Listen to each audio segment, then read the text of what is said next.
Evangelho vai tratar do jovem rico, mas o Evangelho tem dois pontos: de largar tudo e seguir Jesus e o reino do céu. O Evangelho, a primeira leitura, ela começa falando sobre sabedoria. Orei e me foi dado a prudência, supliquei e veio em mim o espírito de sabedoria.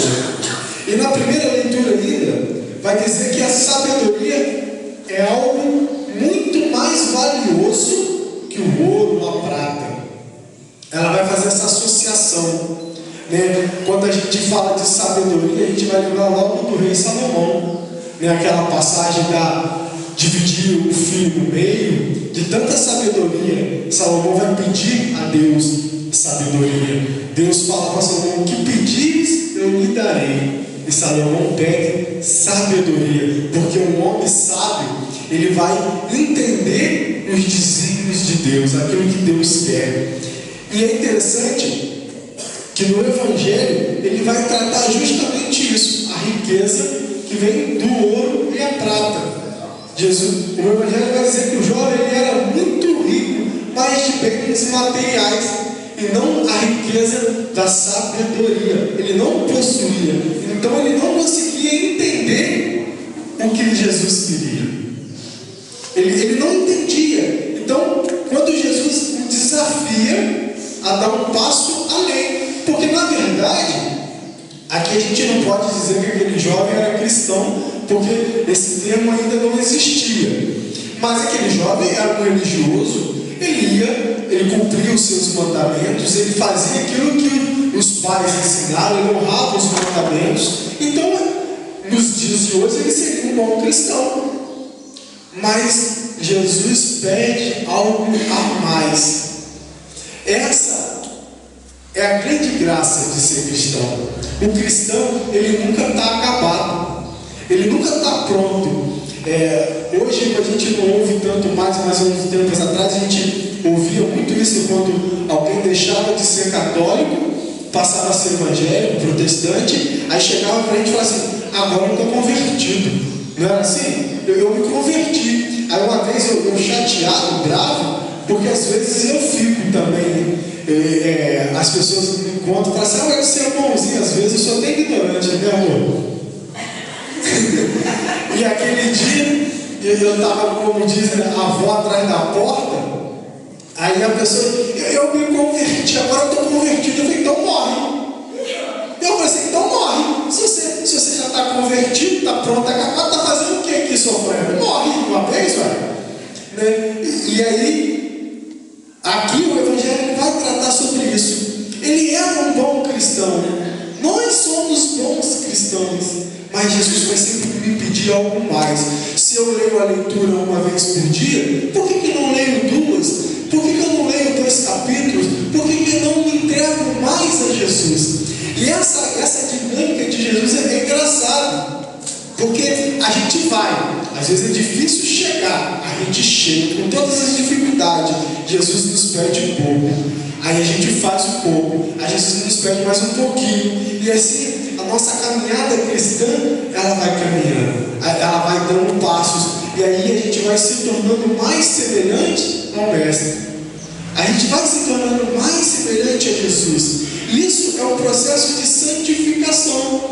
Nós somos chamados a ser santos, e aí o Evangelho vai dizer isso, que ali aqueles que estavam, os discípulos, começaram a conversar: quem consegue essa salvação?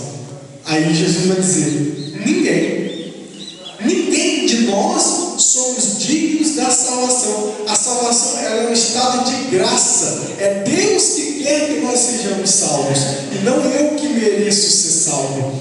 E aí, a gente entendendo isso, a graça de Deus estabelece em nós, e nós iremos nos santificando. Por isso que quando o jovem rico chega para Jesus, ele toma um baque, porque ele ainda estava preso ao mundo, ele ainda estava preso àquilo que o conforto, como eu disse no início dessa negócio, o conforto de sua casa, o conforto que os bens traziam a ele. E ele não tinha coragem de renunciar àquilo e entregar a Jesus. E Jesus o desaciona. Largar os bens do Evangelho é tudo aquilo que me deixa longe de Deus. Eu tenho que largar. Se aquilo não me leva a Deus, eu abro mão. Porque Jesus tem um propósito diferente. E essa é a primeira parte do Evangelho. A minha esposa, ela veio do carro brincando comigo, para mim não me exagerar, cumprir o roteiro certinho e não estender o tempo. Eu prometo que eu vou tentar. Mas o Evangelho tem 3 partes. Eu só falei a primeira até agora. A segunda, Jesus ele anuncia o reino e fala como é difícil. Olha que interessante. Como é difícil acessar o reino dos céus. Como é difícil. A gente tem tantas bagagens que a gente tem que deixar pelo caminho. Em uma outra passagem, Jesus vai dizer que é uma porta estreita. Então a gente tem que fazer regime, né? A Alicinha falou que eu estou engordando, então tem que fazer regime, porque é uma porta estreita. Mas estreita de pecado. Não é essas gordurinhas que vai me impedir de passar na porta, não. É estreita porque a gente tem que deixar na terra tudo aquilo que não é do agrado de Deus. É difícil porque a carne e os nossos desejos vão sempre contrários de Deus. Por exemplo, hoje eu não queria, às vezes, estar dentro de uma celebração. O meu desejo é o contrário de Deus, mas o de Deus tem que prevalecer sobre o meu. Tem uma oração de um santo, que eu não me recordo qual agora, que ele vai dizer assim: Senhor, que a tua vontade esteja de acordo com a minha, contudo, se não estiver, que a tua vontade prevaleça a minha. Olha que interessante, que a minha vontade esteja de acordo com a de Jesus, contudo, a tua vontade prevaleça a minha. É difícil. A gente é como um filho rebelde, como uma criança que não quer obedecer. A criança, ela quer fazer o que ela quer. A gente não sabe o que uma criança quer, mas os pais sabem o que é melhor. Eu tenho certeza, se você pegar o seu filho de 12, 13 anos e botar num curso de inglês, ele não vai gostar. Ele preferia estar brincando com os amiguinhos na rua. Assim somos nós. Entender que Jesus sabe o melhor para mim. E aí a gente vai ter a difícil decisão de seguir aquilo que Jesus quer. E aí vai ser mais fácil? Não. Aí entra a terceira parte do Evangelho. Porque Pedro ele fala assim: mas peraí, eu larguei tudo que eu tinha para seguir Jesus. Eu estou fazendo tudo isso e além do que ele pediu. Então o reino do céu para mim já está ali, ó, assinado meu nome lá no terreninho do céu. Praticamente foi o que São Pedro entendeu. Porque São Pedro vai dizer assim, cadê? Pedro então começou a dizer: eis que nós deixamos tudo e te seguimos. Pedro vai indagar Jesus: mas Jesus, a gente está te seguindo, a gente está fazendo o que você quer, então o reino do céu é para mim. E aí, lembra o que eu falei? Sempre mais. Jesus vai sempre pedir mais e mais e mais e mais. É verdade, eu vos digo. É verdade, eu vos digo. Quem tiver deixado a casa, aí lá no finalzinho vai dizer assim: ó, receberá 100 vezes mais agora durante esta vida, com perseguições. Ou seja, seguir Jesus, além de ser difícil, a gente vai sofrer perseguições somente por seguir Jesus. Jesus estava anunciando a Pedro todas as tentações que eles passariam. A gente conhece a história de São Pedro, né? Aquele que foi crucificado de cabeça para baixo. Ele vai dizer: não sou digno de morrer como meu mestre, me crucifique de cabeça para baixo. E se a gente pegar todos os discípulos de Jesus, todos eles tiveram mortes terríveis, somente porque pregavam o Evangelho, somente porque seguiam os passos de Jesus. E entender isso nos torna corajosos, vamos dizer, porque a gente sabe que o reino dos céus é difícil. A gente sabe que eu renunciar a mim mesmo vai me garantir caminhar com Jesus cada vez mais. Porém, ainda vamos sofrer 100 vezes mais perseguições. É só uma coisa ruim, entre aspas. Não tem nada de bom seguir Jesus, porque eu estou sofrendo perseguições. E se eu me desviar, eu não vou encontrar o reino dos céus. Aí, o final do Evangelho vai dizer assim: e no mundo futuro, a vida é eterna. A vida é eterna, a nossa salvação, ela está ligada estreitamente a isso. Se a gente pegar a imagem dos santos, ontem nós comemoramos Nossa Senhora Aparecida, a mãe de Jesus. A mãe de Jesus, ela tem esse papel, junto com o Espírito Santo, de nos mostrar o caminho de Jesus. Com todos os santos, quando nós olhamos, a primeira função de um santo é que nós possamos ver a sua trajetória de vida e imitá-los. Nossa Senhora, ela é a seta que vai nos mostrar Jesus. A Virgem Maria, ela recebe essa missão. Lembra o que eu disse? Sempre Deus pede algo a mais. A Virgem Maria, ela é o exemplo personificado de aceitar tudo o que Deus quer. Ela é a vontade de Deus. A Virgem Maria, ela é a pessoa da vontade de Deus. Tudo que Maria faz é segundo o coração de Deus. Maria é a arca, a nova arca da aliança. Ela traz no seu ventre Jesus. Porque às vezes a gente tem a falsa ilusão que quando a gente vem para a igreja, a gente reza e a gente pede a Deus, a nossa vida vai ser mais fácil. E não é. Quantas vezes nós saímos de casa para vir para a igreja brigados dentro de casa? Eu já diversas vezes a gente sai às vezes brigado, de mal, com o filho, com o marido, com a esposa, porque é normal, nós somos seres humanos. E por isso que Jesus nos quer junto como comunidade. Porque a comunidade é assim: eu rezo pela Joselice reza por mim, eu rezo pelo Mário, o Mário reza por mim. E assim a gente vai caminhando como uma corrente de graça. Quando os discípulos perguntam quem dos homens tem a graça de ser salvo, Jesus vai dizer: ninguém merece. A graça é minha, a graça é do Pai, que é concedida a vocês. Nós não somos dignos da salvação. A salvação é graça de Deus para conosco. E o Evangelho ele vai dizendo isso através da primeira leitura. E a segunda leitura, para mim, ela tem muito isso, a carta de São Paulo aos Hebreus. A palavra de Deus é viva e eficaz, e é mais cortante de qualquer espada de 2 gumes. Olha só, uma espada de 2 gumes, aquela espada que corta dos 2 lados. Né? A gente vê com esses filmes medievais, né? A gente via muitas essas espadas que cortam igual a navalha. A palavra de Deus ela é viva e eficaz, e mais cortante de qualquer espada de 2 gumes. A gente volta para o Evangelho. O jovem rico, ele ouviu a palavra de Deus.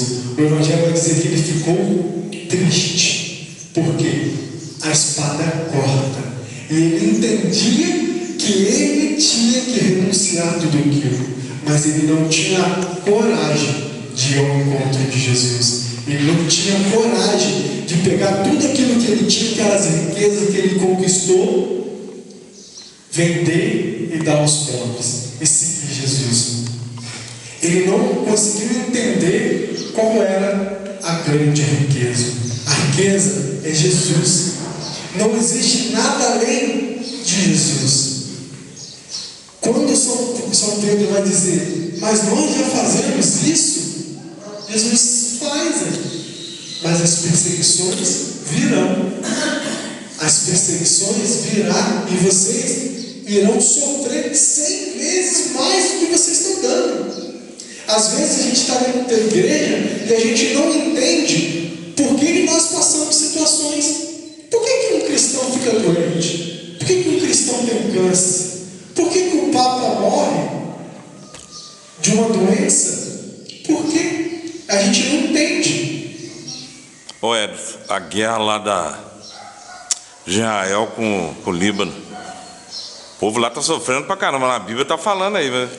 A gente não entende. Uma vez eu vi um vídeo muito interessante de um ateu para um cristão. Olha como é que a gente ia botar na prova. E o ateu diz assim: se Deus existisse, não existiria guerra. Não é possível que um Deus tão bom permita guerra. Se Deus existisse, crianças não passariam fome. Porque não é possível um Deus tão bom e deixa uma criança morrer de fome. Isso é doído. Quando a gente vê aqueles vídeos lá da África, aquelas crianças com a barriga grande, mas de velho. É doído, dói o nosso coração ver isso. E aí o cristão, ele sai e volta. Esse ateu era um barbeiro. Aí ele pega um cara na rua, todo cabeludo, barbudo, e fala assim: barbeiro não existe, porque se existisse, esse homem não estaria assim.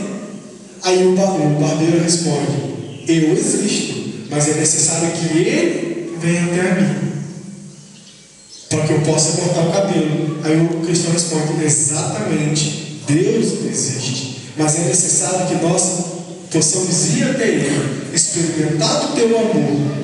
Experimentando do Teu amor, a gente consegue saciar a fome de quem tem fome. E a gente consegue saciar a sede de quem tem sede. Não por nós. Olha que interessante. A gente, por nós mesmos, somos miseráveis. A gente não consegue fazer nada de bom. São Paulo vai dizer que eu faço o mal que não queria, mas não faço o bem que gostaria. São Paulo vai nos ensinar isso. Então nós, por nós mesmos, somos pecadores. Nós ofendemos os nossos irmãos, nós brigamos, discutimos. Isso no âmbito religioso, dentro da nossa casa, dentro do nosso trabalho. E às vezes a gente tem até inveja. Às vezes a gente tem. Mas quando nós recorremos a Deus e a gente começamos a nos aproximar. E é interessante essa analogia de estar próximo de Jesus.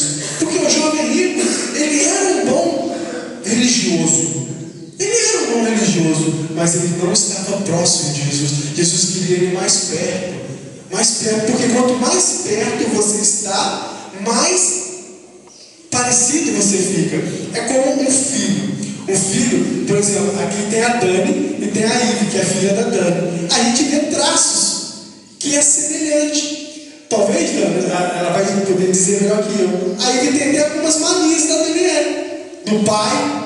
Porque a proximidade pega o cacoete, a maneira de falar, o jeito de se comportar, porque é característica passada. E quando Jesus chama o jovem rico para perto, é porque Jesus queria fazer daquele jovem um homem diferente, próximo, que ele pudesse imitar mais Jesus. E todas as vezes que Jesus nos chama para próximo dele, a gente sempre vai renunciar a alguma coisa.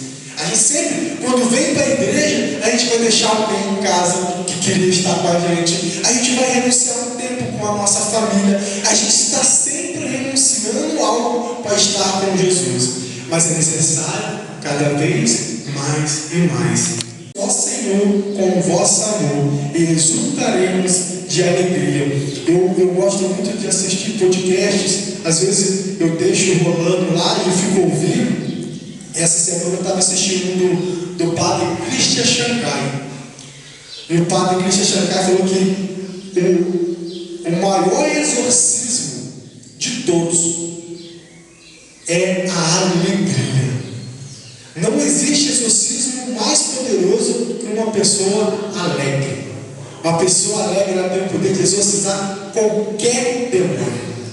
E E aí o Salmo vai dizer: saciai-nos, ó Senhor, com o vosso amor, e exultaremos de alegria. Ou seja, mesmo na dor, mesmo machucado, cansado, triste e abatido, nós temos a alegria, porque Deus nos ama. Deus prometeu para mim o céu, e eu vou viver feliz, porque Jesus me ama. E é a alegria de estar no Senhor, a alegria de ser abençoado, de ser escolhido.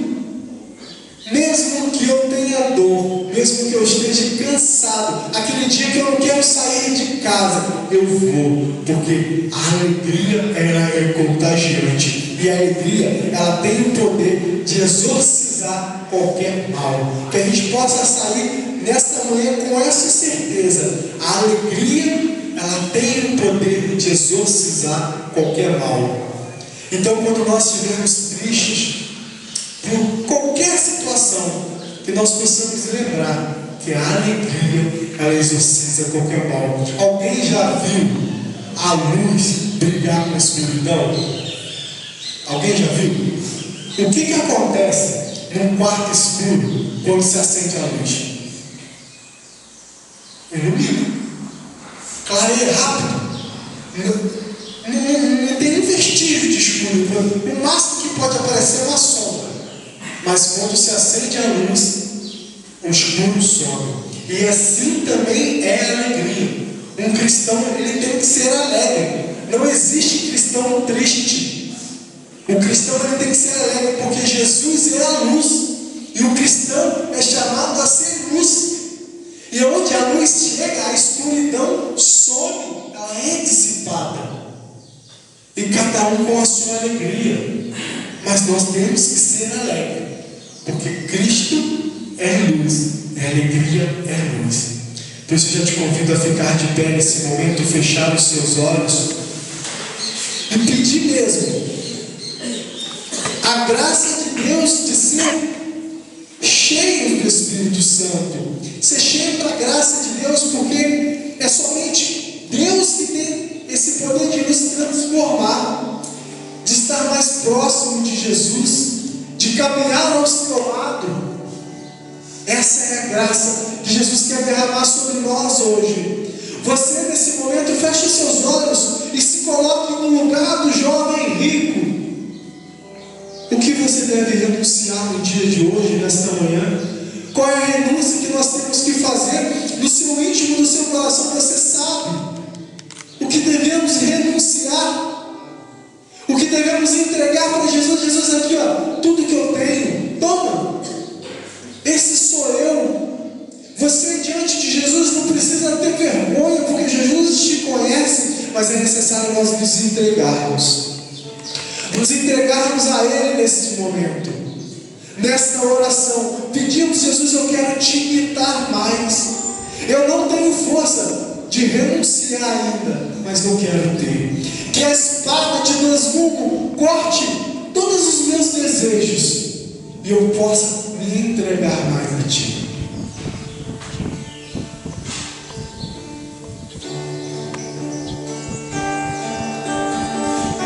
Eu não sou nada e não posso assim, mas Tu me amas e venceste por mim. Diante da cruz só posso exclamar: Eu sou, eu sou. Toma minhas mãos, te peço, toma meus lábios, te amo. Vai se Toma entregando minha vida a Jesus nesse momento. Pai, eu sou, eu sou. Quando de joelhos, os olhos, ó Jesus, vejo a grandeza em minha pequenez, que posso dar-te só meu Senhor.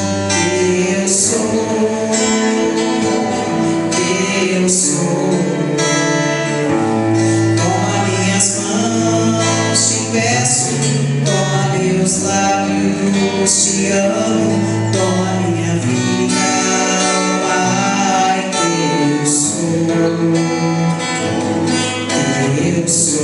Nós precisamos nos entregar os nossos lábios, nossa vida, tudo ao Pai. E que Ele possa nos moldar como um olheiro vai modelando a argila.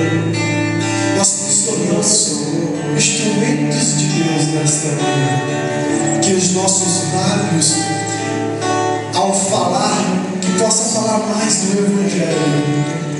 E o nosso coração possa experimentar e estar mais próximo segundo o coração de Deus. Que tudo em nós possa ser voltado a Jesus. Porque diante da cruz, um Jesus que se entrega por mim e por você, e que faz tudo por nós. Um Jesus que vai dizer que a salvação nós não merecemos, mas Ele quer nos dar nesta manhã de domingo. A salvação entra através do amor, da alegria, daquilo que Deus quer para nós. E mesmo que pareça difícil, mesmo que pareça impossível, nós temos um Deus do impossível. Deus que tudo faz